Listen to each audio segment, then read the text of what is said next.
what you're trying to create here is consistency. And so it's the showing up that's the consistency, and how you show up. You want to keep that part consistent in terms of your intention and the quality of your content, but how you deliver that, it's your podcast. You get to be flexible about it. You get to play with it. And sometimes you'll try something and it will be amazeballs and you'll be like, I'm doing that again. And other times you'll do something that you thought was going to be incredible and it's like crickets. Those are actual crickets in my office. Welcome to another episode of Listeners to Leads, where I'm helping podcasters launch and maintain a lead-generating show. I'm your host, Alicia Galati, the CEO and head podcast strategist behind Galati Media, a full-service podcast management company. On this show, you'll hear my guests and I discuss everything it takes to launch a successful podcast and keep it running. If you're ready to get leads, land speaking gigs, and create deeper connections with your audience through your podcast, then this is the show for you. Today on the podcast, we have Lisa Zawrotny. Lisa has been on the podcast several times before. I'm so excited to have her back on, as I always say, but I love Lisa so much. She has so much insight. She's been podcasting for a few years, and we've been working together during that time. So we have a lot of back and forth and almost co-host style when we talk about podcasting, and I just love being able to give you guys that perspective. Now, Lisa actually went into quite a bit of a rebrand this year, but not really like a full rebrand. She did more of a soft rebrand of both her podcast and her brand, really honing in and getting more clarity around her show, her business, and even the colors that she wanted for her brand. Lisa has so much insight. She's been in business for quite some time now, so I feel like you'll get a great perspective from this episode. All right, join me in welcoming Lisa Zawrotny back to the show. Hello, Lisa. Welcome back. I'm sorry, not sorry, guys, but we have Lisa back on the podcast. She has had 2 previous episodes. We'll make sure to link those in the show notes, as well as the bonus episode that we did about just like stop stressing about your podcast and do what works for you and like all that energy. But today we're going to be talking about, well, let's first introduce Lisa. If you guys are new here and you're like, wait, who's Lisa? What is happening? Lisa, tell everybody who you are, what you do, and about your podcast. Hi, thank you, Alicia. So I'm Lisa and I'm vying for co-host of Listeners to Leads. No, I'm Lisa and I am the founder of Positively Productive Systems, the host of the Positively Living podcast that has been produced since day one by Alicia and her amazing team, and I would never have it any other way. And I'm also a productivity and accountability coach, specifically for multi-passionates, those of you who love doing the podcast and the coaching and the 7 other businesses plus like 10 other ideas you have in the pocket. And my thing is, let's create space for what matters so that you can do what you love without burning out. That's what I'm all about. I love that so much. It's so important too, I think, especially I'm a multi-passionate. I don't always classify myself as that because I've found something that I love, which is podcasting. But even before that, in like trying to find what business was going to work for me and what avenue of like working online was going to work, it's so important to have someone to support you in making those decisions, especially for someone who struggles with like making decisions and moving forward with them, while also touching into those fun things that we like to do. Today, we're going to be talking specifically about your rebrand of your cover art and some of your podcast art. And then you did a soft rebrand closer to when you kind of were doing like a full brand, just kind of honing in and toning up. And you're not a brand strategist, but I feel like this podcast is such a great space for people to share the things that are working for them, because I feel so strongly that there isn't one right way to do things. based on the podcast and based on the personality. Sure, there are templates and tricks and, things like that, but the strategies that you're using might not work for someone else. But I'd love to be able to like share those experiences that you have in a way that's like, hey, this is what I tried. And if you want to try it too, then cool, but like no pressure to do it, right? There's already enough pressure to like have millions of downloads with your podcast. So can you tell me a little bit about that first rebrand? We were looking at specifically your cover art, toning up that description for your podcast. What was kind of that thought process around that? So first of all, I love that we're having this conversation, not just because I love chatting with you, but because of what you said and what we're all about, what we had the bonus episode about is like, don't stress it. So this is great if you are, not able to afford a brand strategist right now. And you're trying to think of how can I make shifts that are authentic to me, but kind of grow with me. And so that was like my overarching goal this entire time. You and I started the podcast in June of 2020, and you have to start somewhere, right? So we started with what felt right, what was my branding colors. But then as you grow and you lock into it, like when you listen to the other episodes where we were chatting about the mission and vision of the podcast and understanding and how to filter what you're doing the podcast about, right? You fine tune these things and you want the branding of it to reflect that. And so my whole thing was, I want my branding to grow with me as a podcaster. So with that in mind, we started with some images and the branding colors that were consistent with Positively Productive to start.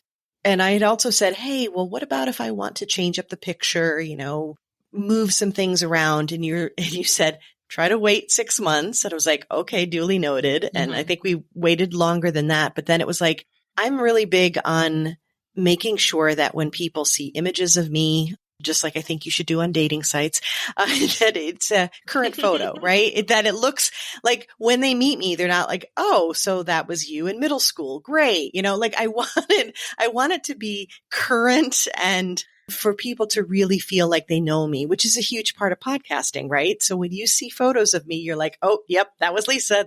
She sounds like that. She looks like that. Got it. So that was like one of my first steps. And then the other was fine tuning who I'm speaking to and what you would hear on the podcast. And it didn't change a lot, but as I go through, and I mean, if you're a fellow multi-passionate entrepreneur, you understand this.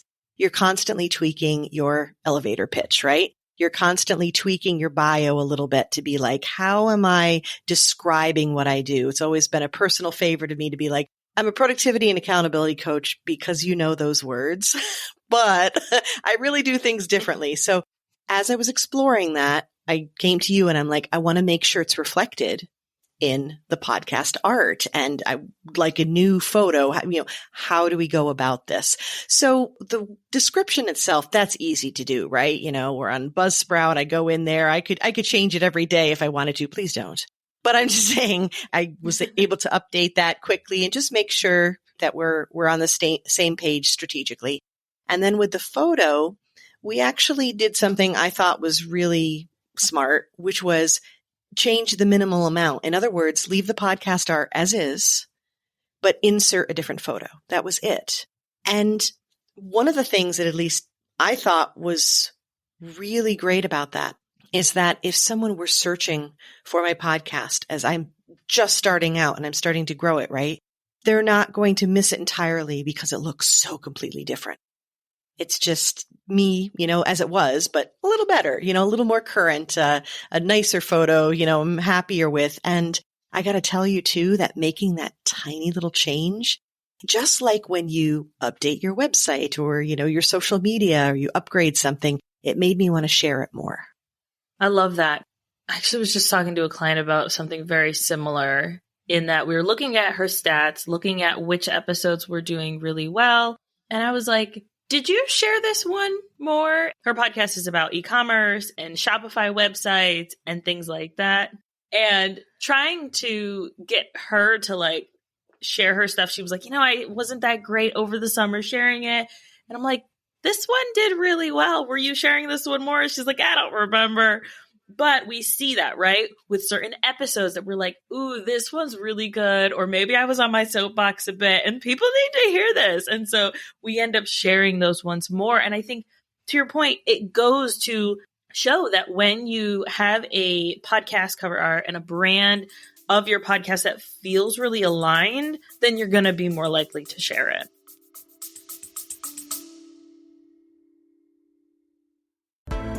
You put your heart and your soul into your show.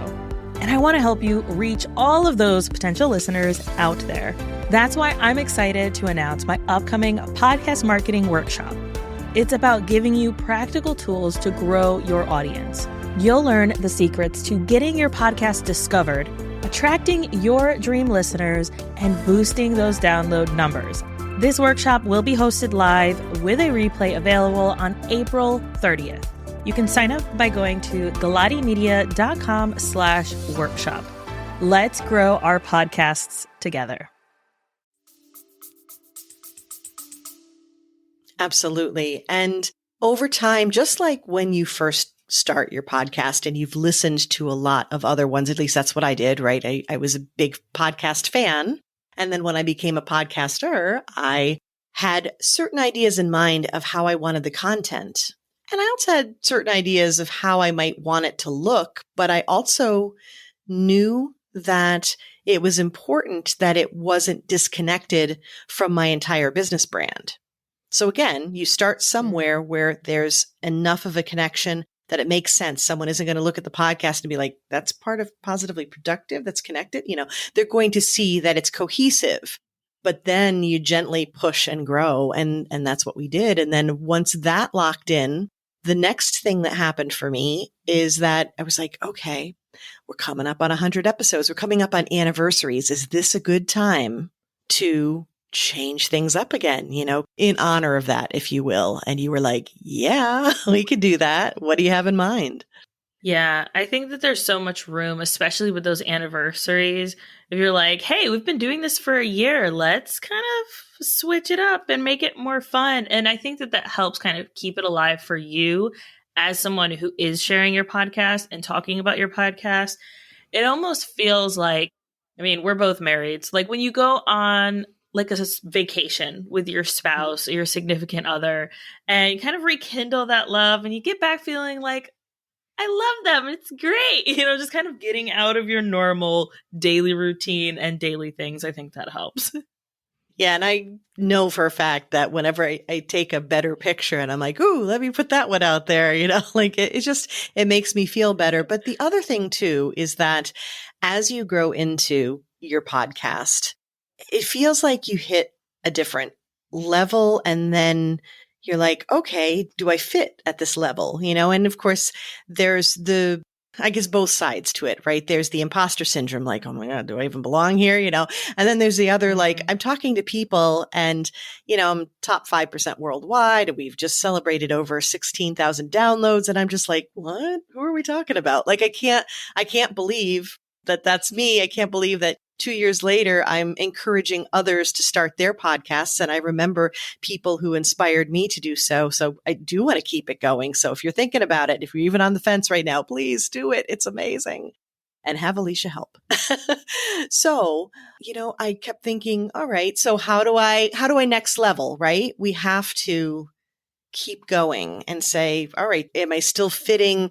And now I have this revised vision because you and I meet, right? And we go over strategy for the future. And so it's like, well, with that in mind, it's like asking the question all the time, reflecting, is the look still right for that? Does it still fit? How do I need to show up in a way that's best for me and for the podcast? We ask this as entrepreneurs all the time, right? Like, who do I need to be to get to that next level? It's the same thing with the podcasting and the branding. So the next change up, we were coming up on 100 episodes. We were anticipating that. And I had some ideas. I had seen some other cover art that I was like, oh, I really like kind of the look of this. And to me, it felt even more polished. And then I was also going through I like what you called it, like a soft rebranding, and that I was tweaking some of the colors in my brand board. Again, based on reflection and use, I could find myself using some of them and ignoring others completely. And I'm like, why are they on my brand board if they're not part of my presentation? So let's update that. Let's clean it up and then transfer that to the new podcast art and the new look. And then at the same time, you had this phenomenal suggestion to take my business motto and add it to the title. So again, people wouldn't be missing, like they'd be looking for positively living, so they wouldn't miss it. But now it's positively living, do less, live more, breathe easier. Yeah, I think that there's so much room where we can, as podcasters, tweak things slightly. And even as business owners, like you don't have to always do a full rebrand or a full switch up everything and change all your colors. You can tweak them in minimal ways and still feel really great about it. And I didn't really plan on talking about this today, but I think that it's something that we can definitely touch on. You were talking about polishing what you're already doing and like honing in on that, right? What are some things that you asked yourself as you were doing that when you were like, okay, is this aligned still? What were kind of some of those questions? It always goes back to my mission and, my audience, right? Who I'm speaking to and what I want to encourage. So it's like, is the content there? We've talked about actually on your podcast, I have a process where that was honed in. So it was really like, is my content on point? And the answer was yes. And so then the next question was, is the look of my podcast on point and does it fit the content? That was the first question out of the gate, right? Does it align? Then after that, I was asking additional questions like, okay, so does it fit the content? Not so much. What would fit the content? Okay. Yeah. Or yeah, it's okay. It fits the content, but does it fit how I want to present the content and present myself? Where am I as a coach? What am I doing? How am I presenting? It was really the question of, it goes back to that phrase that I love it, who do you need to be to show up to achieve the goals you're looking to achieve? And it was like, what does this podcast need to look like for me to feel like that next level podcaster? Yeah. And I think that evolves with time, right? Yeah, absolutely. And also too, you ask that question and then maybe you have like dreams of, oh, I would love to have this kind of look. And then I would come to you and say, I have these ideas. And then you'd say, well, based on kind of taking the original look that you have, we could modify it this way. And we found the sweet spot. I guess that's the point that I wanted to make, is that it doesn't have to be all the way to what you were envisioning, but you take that vision and you're able to see what a really great effective next step is. Yes, I love that. What is that effective next step? Quotable. There we go. So good. Over the summer, and this is another thing I didn't plan on talking about, but I feel like it's still important, and it has to do to what we're talking about. Over the summer, you had a series of solo episodes just because of scheduling and knowing that, hey, I need to show up for my audience a certain way over the summer, quick, digestible content, because most of them are like me, where, they're going on vacations or their kids are out of school and they have limited time. So yeah, I think this is where another part where people get kind of hung up on this idea that once you start a podcast a certain way, that it has to be that way until the end of time or until you pod fade. And that's not true. What did that look like for you in coming to the decision to kind of switch up the format for a limited time? And what did that look like? So it's interesting that something that I really love that I would now do again came out of necessity. And doesn't that happen so much in our lives, right? I am lucky enough to be in a new office now. Totally stoked about it. You can go to my Instagram and check out pictures and my highlights. I have gorgeous brand color on my walls. And it was just very exciting to do. But anyone who's gone through any kind of construction whatsoever, any kind of building, any kind of renovation knows that there are way too many ifs. And because audio quality and content is so important. And I showed up on your podcast and spoke about that. I'm like, I'm locked in now. I have to stay on point here, right? I set a precedent.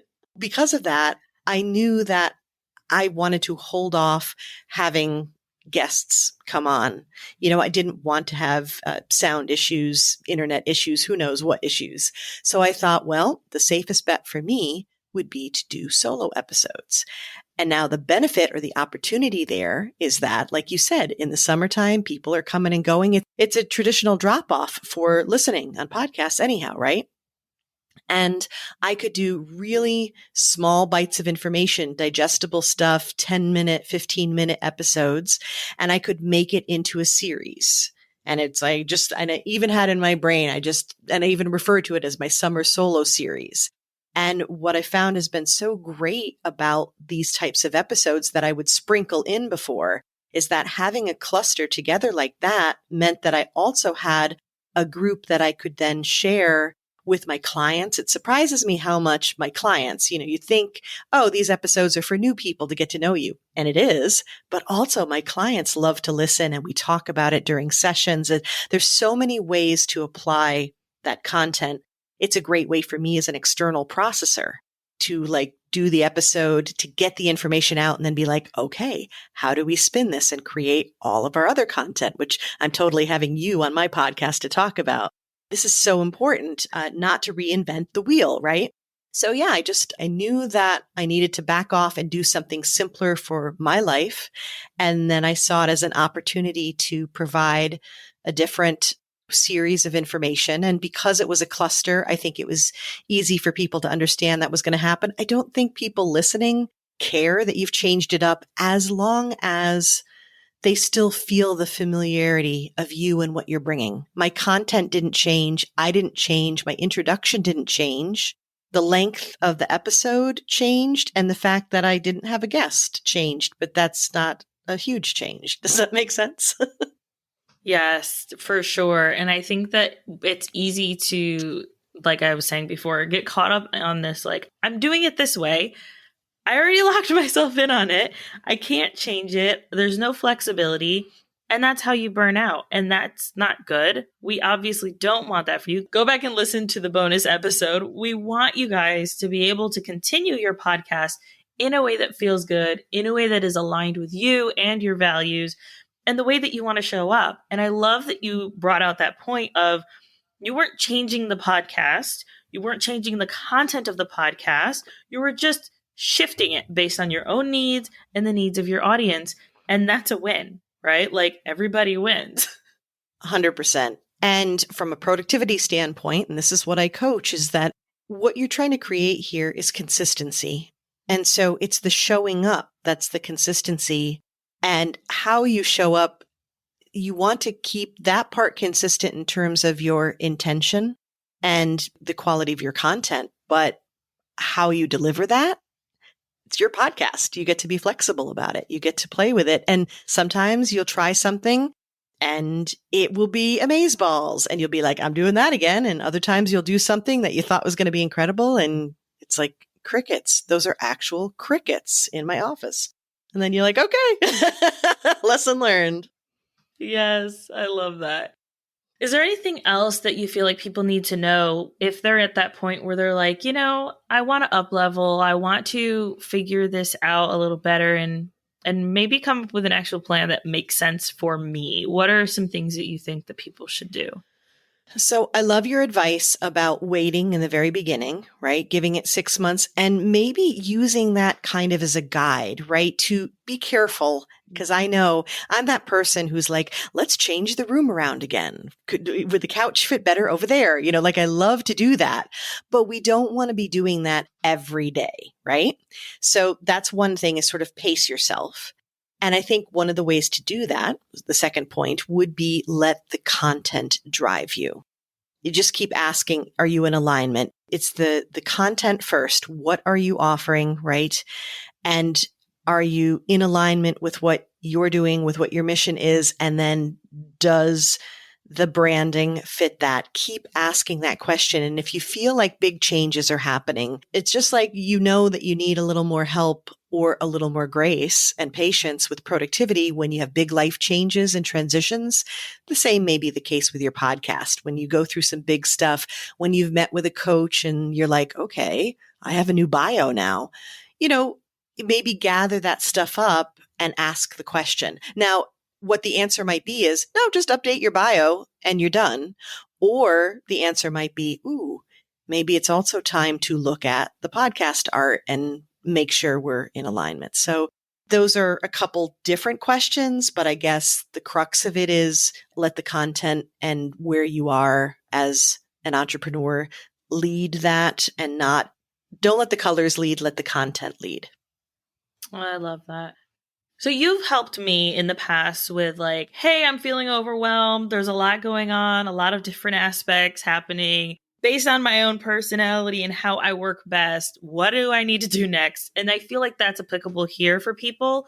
So can you talk a little bit about how you work with people? So that way, if someone is like, I have all these ideas, I want to do all these things, but I'm feeling a little overwhelmed, or I'm not really sure what that next best step is for me, outside of the branding and those things, like that's not something you help with, but kind of just honing in those ideas.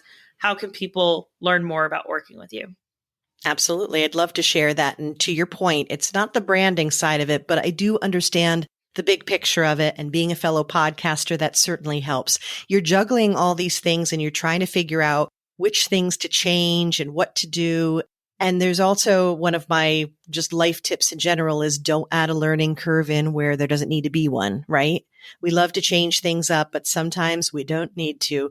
So when I work with clients, it is frequently that overwhelm or that I have a lot of pieces and parts and I don't know how to put the puzzle together and when to make the choice of how I'm changing things up.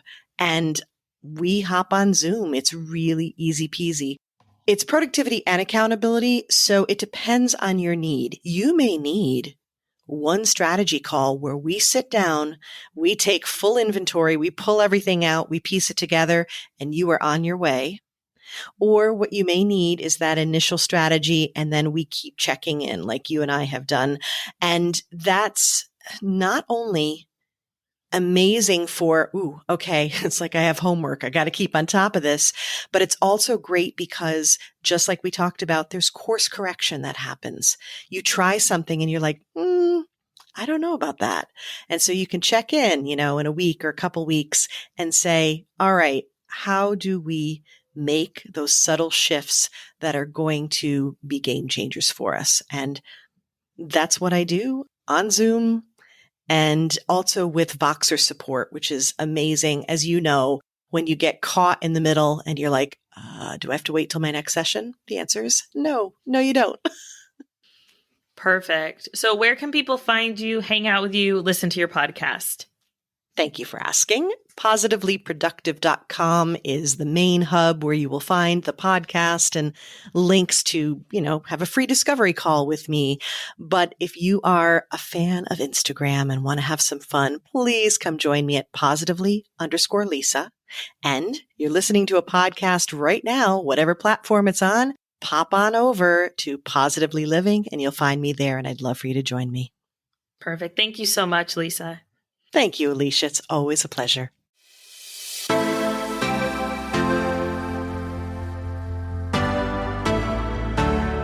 Thank you so much for listening to this episode of Listeners to Leads.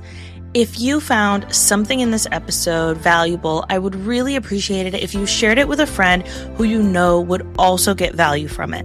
Want to send me a message? My favorite place to hang out is Instagram. You can find me at alicia.galati. Let me know what your favorite takeaway was from the episode. And don't forget, turning those listeners into leads is actually easy.